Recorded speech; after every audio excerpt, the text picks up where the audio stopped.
My leadership journey was inspired by my mother, Elizabeth. She was born in a village in Malawi. It was very hard to access education from where she was because the nearest school they had was approximately 15 miles from her home.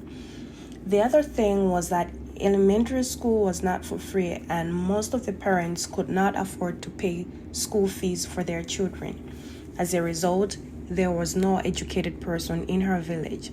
The most educated person that my mother knew in her life was her teacher, and according to her, she admired her so much, and she told herself that she would not live in that village all her life, but she will make sure that she gets educated and move to the city. By the time she was going to high school, all the girls her age, including her younger sisters, had gotten married, and she was facing the pressure to get married too. Her parents told her that if she does not get married, they would not be able to support her education. She worked on farms when schools were not in session, and she used the money that she got from there to pay for her school fees.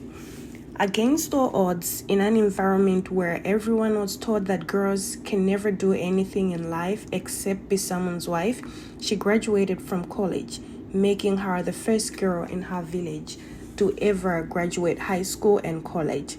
And she started her job as an elementary school teacher, and she moved to the city. After her marriage, my mother proceeded to further her education, and she is now a high school teacher in Malawi. Through her experience, she committed to help young girls who are in the same situation that she was in. I did not see much sense in what my mother did. Unlike her, I was born in the city and I had everything I needed for my education. Her story sounded like fiction to me, and I did not really pay much attention to it. In my third year of my undergrad, I was supposed to do an internship, and so I worked with a nonprofit that works in a rural area in Malawi. I was going to work with the youth and children as the education coordinator. I found that a lot of children were not going to school in that village. When I inquired why they were not going to school, I was told that the school is too far, and so the children have to wait until they're at least 10 to be able to walk to school. It is a requirement for public schools in Malawi that children should wear a school uniform. Most of the parents of those children cannot afford to buy school uniforms for their children, and the children are sent back from school until their parents get money to buy them school uniforms.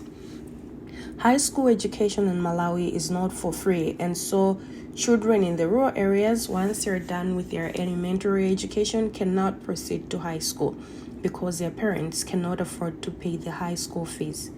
They would rather use that money to buy food for their families. As a result, most parents send their children into early marriages, which increases the maternal mortality rate. I decided from that point that I will fight for the rights of children in that village and other villages in Malawi to stay in school and be able to finish school.